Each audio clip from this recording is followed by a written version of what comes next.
Sulap wajah para artis pemirsa untuk membahas tentang seluk-beluk operasi plastik yang belakangan ini marak dilakukan oleh para artis Indonesia. Rekan kami Prima Alvernia sudah berkesempatan untuk berbincang dan mengulasnya bersama dengan Dr. Tompi siang hari ini. Silakan Prima.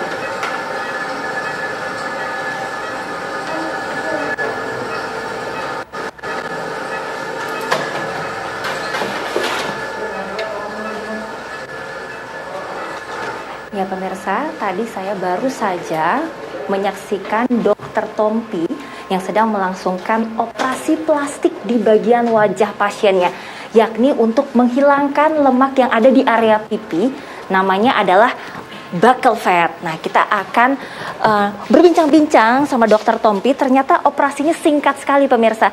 Tadi ketika persiapan itu hanya 5 menit kurang lebih untuk menghilangkan salah satu sisi. Nah, kita saat ini tunggu ya Dr. Tompi keluar, baru kita tanya-tanya sebetulnya prosedurnya seperti apa sih. Tadi saya juga melihat ya di sini ada pasien yang dibawa. Nah, udah selesai dok. Udah. Pemirsa ini cepat banget ya. Oke, kita buka nih dok. Udah boleh buka. SOP-nya gini pemirsa, kalau di ruang operasi harus pakai semuanya. Ini lagi tadi habis operasi apa dok? Boleh diceritain Tadi itu dok? pasien pengen tirus, pengennya kayak gini nih. Kalau ini nggak bisa lagi ya dok ya.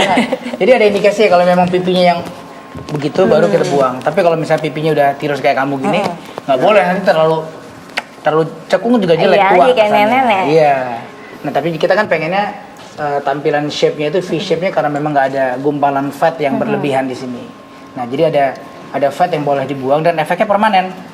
Prosedurnya sebentar ya, katanya kan nggak nyampe 2 menit malah. Cepet banget, ini udah selesai. Ini udah selesai kanan kiri. Terus Jadi cuma 2 recovery-nya menit, 2 gimana? menit. Kan nggak buang. Biasa bengkak minimal banget. Udah kita jalanin berdua. Hampir Ntar nggak baru bengkak abis itu sih ya. sendiri ngapain. Memar-memar juga enggak. Pasien ada jahitan di dalam yang nggak perlu dicabut.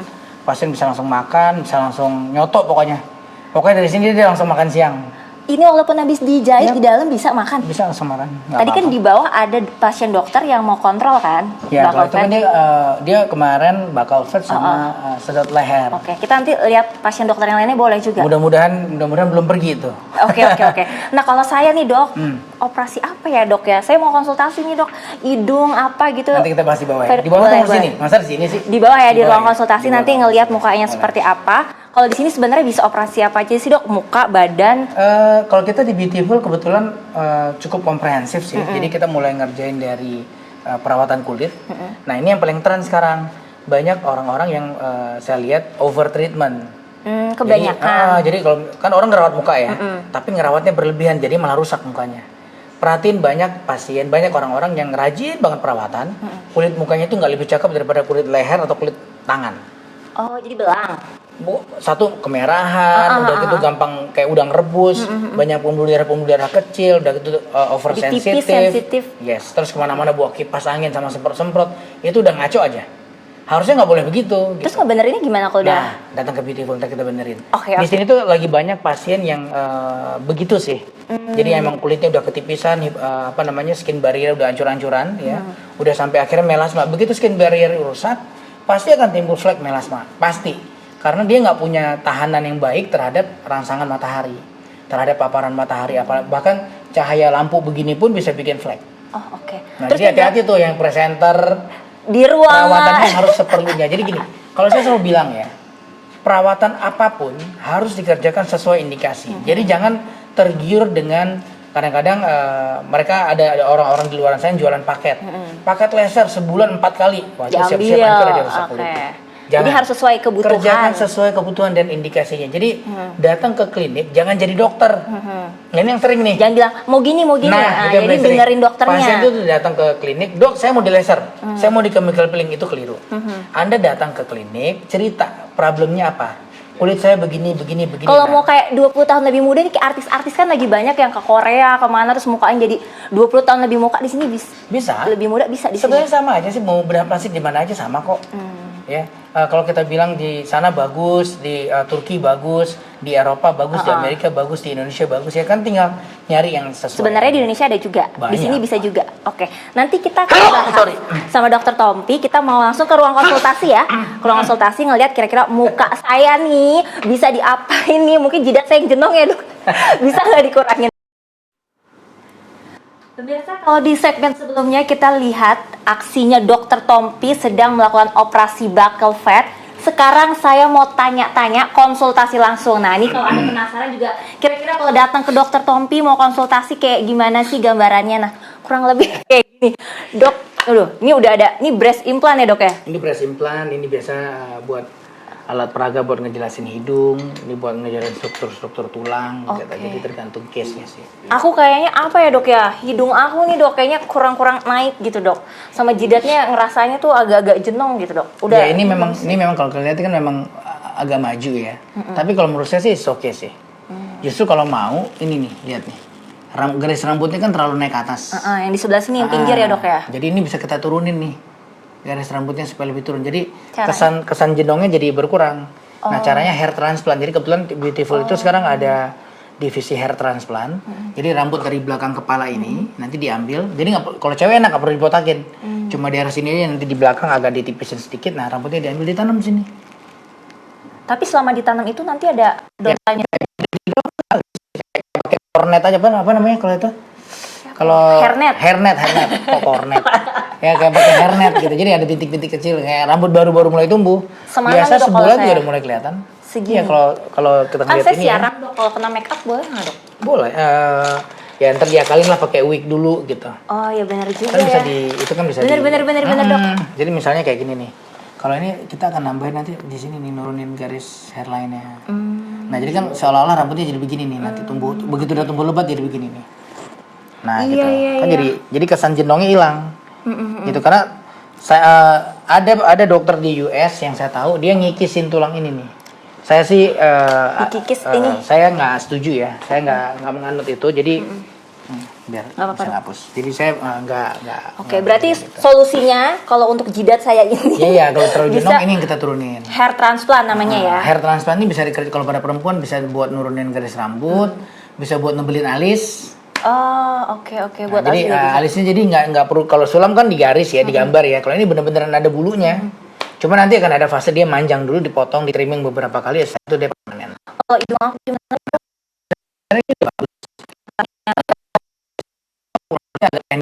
Ini kalau dipanjang ini mungkin lebih sebentar. Saya cari mana dia. Nah, pemirsa tadi jidat saya udah ya, sekarang hidung. Abis ini saya mau tanya mata juga. Terus V-line juga, muka biar simetris. Mungkin kamera bisa ngeliatin ya. Ini kan dia punya hidung itu sekarang di sini tinggi bagus, tapi di sini nggak proporsional terhadap tingginya dorsum. Di sini kamu lebih tinggi nih. Jadi kalau misalnya ini kita angkat begini, tuh lebih cakep tuh. Oh segini ya dok ya? Jadi cuma segini doang nih. Jadi hidung itu nggak harus serta-merta yang tinggi banget. Nggak, kan kita pengen supaya dia harmonis sama mukanya. Lihat perubahannya nih. Ya dari samping, ini tinggi nih, ini bagus. Tapi di sini kurang tinggi. Nah jadi ini diangkat sedikit. Nah gitu. Itu nggak jebol tuh dok? Nggak. Kenapa nggak jebol? Nah ini penjelasannya. Karena yang saya kerjakan bukan implan. Kalau implan, ini struktur tulang hidung, ini kulit. Implan itu mendorong kulit. Which is kita tidak boleh memberikan overtension terhadap kulit. Resikonya menipis, akhirnya jebol atau miring. Ya, makanya. Ya pemirsa, kembali lagi nih, saya mau berbincang lagi sama Dokter Tompi. Kalau tadi saya konsultasi untuk saya pribadi nih, untuk wajah ya dok ya tadi. Apa namanya, hair transplant ya dok? Sama rhinoplasty. Nah, yang menjadi pertanyaan banyak orang, kenapa sih namanya operasi plastik? Padahal tadi sih di ruang operasi nggak ngeliat tuh ada pakai plastik. Namanya kenapa operasi plastik dok? Jadi operasi bedah plastik itu berasal dari kata plastikos, bahasa Yunani yang artinya tuh elastis. Jadi bisa dipindah-pindahin, bisa bisa menyesuaikan bentuk gitu. Jadi makanya disebut sebagai bedah plastik. Jadi dulu itu perkembangan ilmunya itu ada satu kasus hidungnya tuh hilang, akhirnya ditutup pakai jaringan Daging. dari jidat atau oke. yang dari tangan juga pernah gitu. Jadi itu Awal contoh. mulanya karena Ya. kasus itu bukan untuk Jadi, kecantikan ya awalnya. jadi jaringan itu bisa dipindah-pindahkan. Hmm. Nah ternyata kayak misalnya pada kasus kebakaran, kehilangan kulit dari sini bisa diambil dipindahin ke sini. Jadi bedah plastik secara general tuh ada dua sub Oke. rekonstruksi dan sub estetik. Kalau rekonstruksi itu misalnya hipospadi, anak Apa tuh? kecil, anak laki-laki yang terlahir dengan lubang penisnya itu nggak di ujung, tapi di bawah. Jadi kalau pipis kan ngocor ke bawah dan nantinya dikhawatirkan akan mengganggu fungsi reproduksinya. Nah ini lubangnya bisa kita pindahin ke ujung.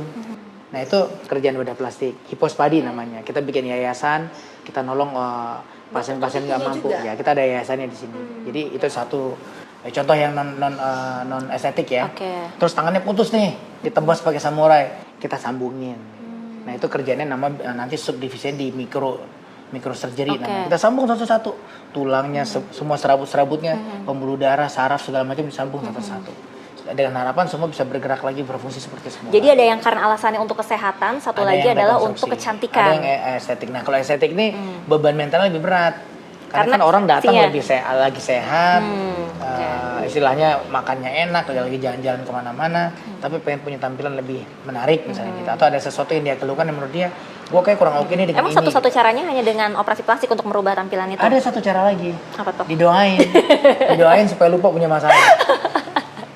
Terus dok, misalnya nanti nih kalau ada misalnya gagal atau misalnya ada apa sih namanya infeksi gitu, memungkinkan nggak sih dok Gini. kejadian kayak gitu? Jadi prosedur apapun, baik itu bedah plastik, ortopedi, semua pembedahan lah ya, kita akan selalu tidak ada dokter yang menjanjikan hasil.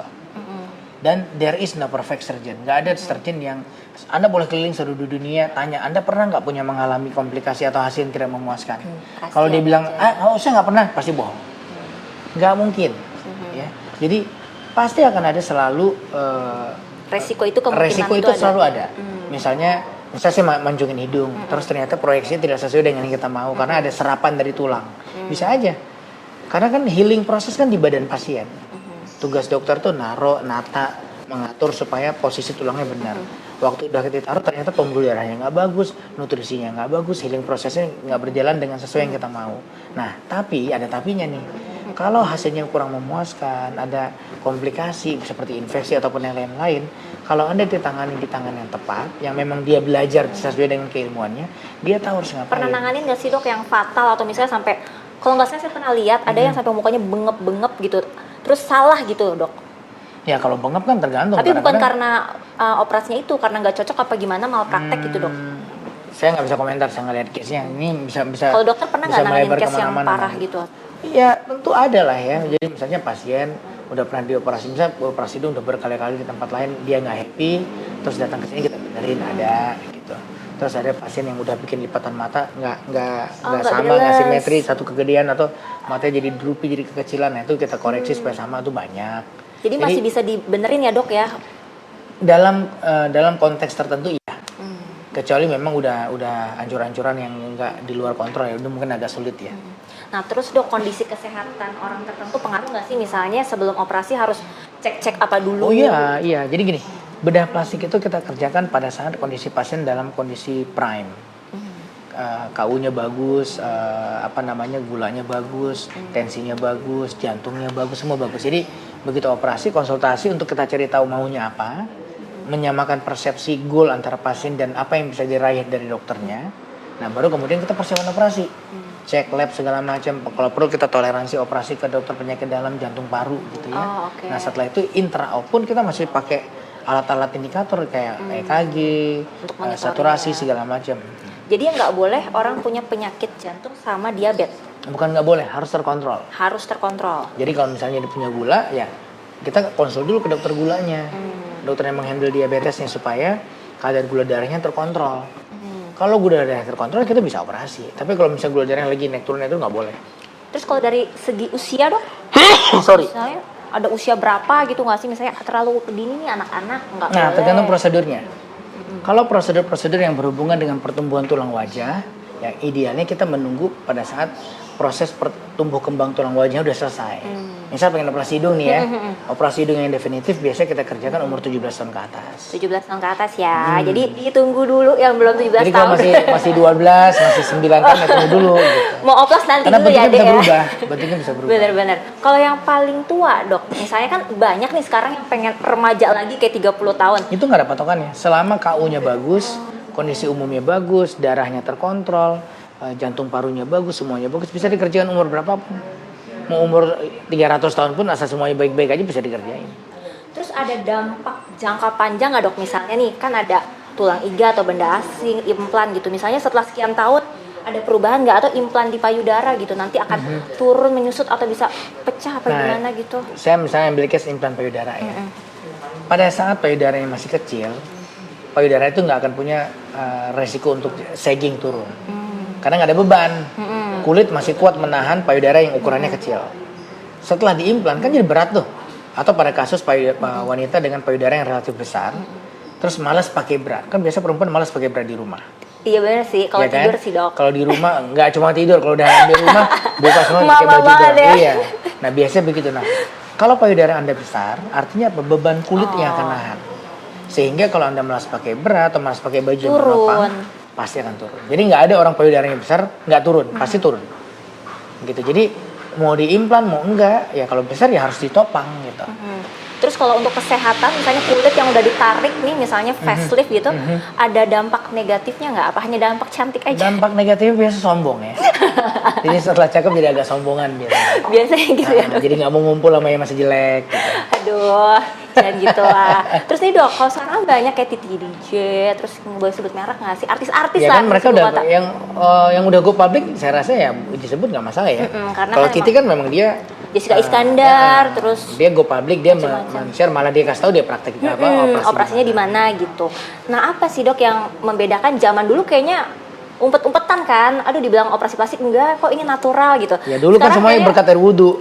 Dulu kayak Dulu biasa wudhu, minum air jus kelapa, makan yang teratur, istirahat. Kalau sekarang cukup, lebih tiba-tiba realistis ya, Dok ya? Ya sekarang saya rasa orang udah mulai terbuka dan ngelihat bahwasanya operasi bedah plastik itu bukan sesuatu yang sifatnya bukan aib lah memalukan, ya. bukan aib gitu. Aib itu korupsi ya. Korupsi baru aib. Setuju saya, Dok.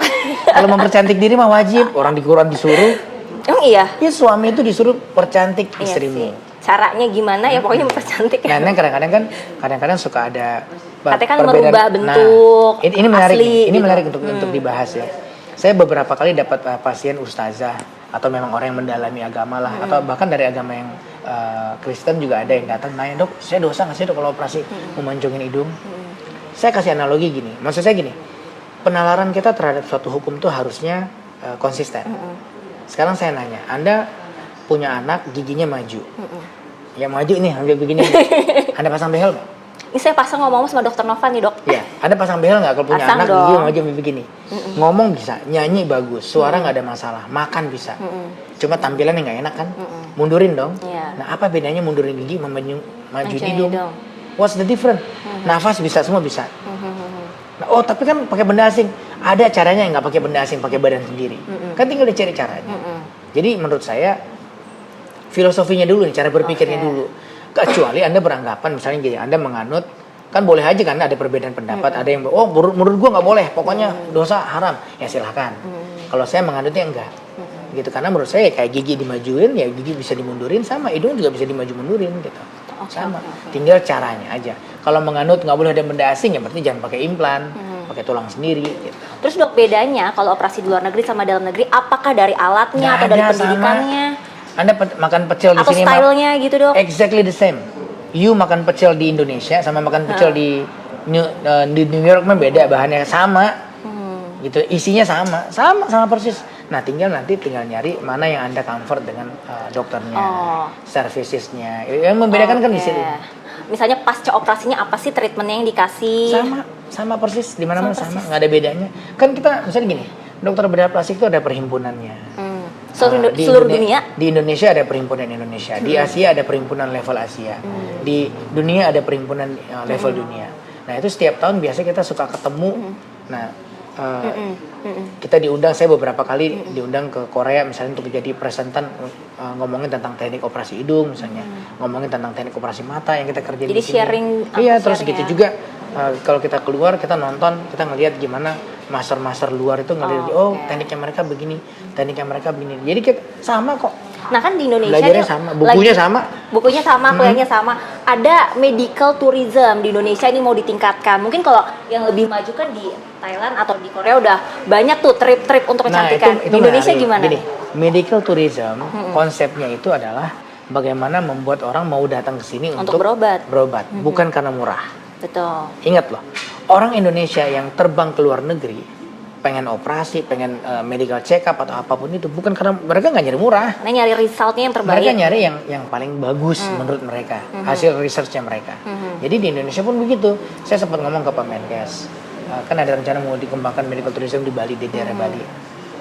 Ya itu jangan bikin targetnya bukan murah, targetnya yang terbaik. Jadi datengin kalau perlu dokter-dokter terhebat di mana gitu. Untuk sharing knowledge atau knowledge transfer ya di sini gitu supaya dokter sini jadi ikutan belajar dan jago akhirnya. Gitu, Udah memungkinkan belum sih dok? Sangat memungkinkan. Oke. Sangat memungkinkan. Dan udah mulai dikerjain kok. Misalnya terlepas dari program pemerintah, dari setiap instansi kan sekarang di pendidikan sekalipun udah ngirim staff-staffnya ke luar negeri buat belajar. Gitu. Cuma ya itu kadang-kadang kan ya kita tuh kadang-kadang masih ada mental dijajah ya. Ya kayaknya kalau ngeliat bule tuh kayak lebih keren. Kayaknya lebih luar keren. negeri kayak padahal nggak juga. Misalnya kalau kita ngomong angka koreksi Pernah nanganin juga dok yang koreksi dari luar, koreksinya justru di sini. Ada. Jadi yang hasil operasi di luar dia nggak happy, akhirnya dia benerin di sini ada. Akhirnya happy-nya di sini. Hasil operasi di sini dia nggak happy, koreksi di luar juga pasti ada. Jadi yang tadi saya bilang there is no perfect surgeon. Dan estetik ini masalah apa ya, ada di luar urusan teknis, ada urusan selera. Nah itu dia dok, kadang ngeliat resultnya kan. Anda beli baju ini karena menurut Anda keren kan? Coba tanya ke 10 perempuan yang lain, akan memilih baju yang sama nggak? Belum tentu. Belum tentu. Menurut gua itu nggak keren, begini. Stylenya. Gitu. Jadi juga kalau misalnya tipsnya berarti buat yang mau operasi plastik harus ngeliat hasil resultnya. Satu konsultasi yang benar. Pelajari mau ngerjain apa. Terus cari second opinion. Oke. Terus, jadi jangan hanya konsul sama satu dokter aja. Dan yang ketiga, pada saat konsultasi jangan jadi dokter. Oke. Ini yang tadi saya maksudnya. Sering pasien begitu datang, dok saya mau diginin. Salah. Dok saya punya problem ini. What's your suggestion? Apa plan Anda untuk memberesin masalah saya ini? Nah, suruh dokternya mikir kan kita bayar dia konsultasi. Ya kayak tadi saya nanya ke dokter kan, Iya. dok masalah saya Lo nggak kayaknya. bayar ya hari ini ya? Iya, makasih ya dok, jadi gratis. Terus dok, yang bandel-bandel nih kadang nih, misalnya tadi kalau rinoplasti harus pakai apa dok? Kayak gipsum gitu atau apa? Ya, ada gips, ada.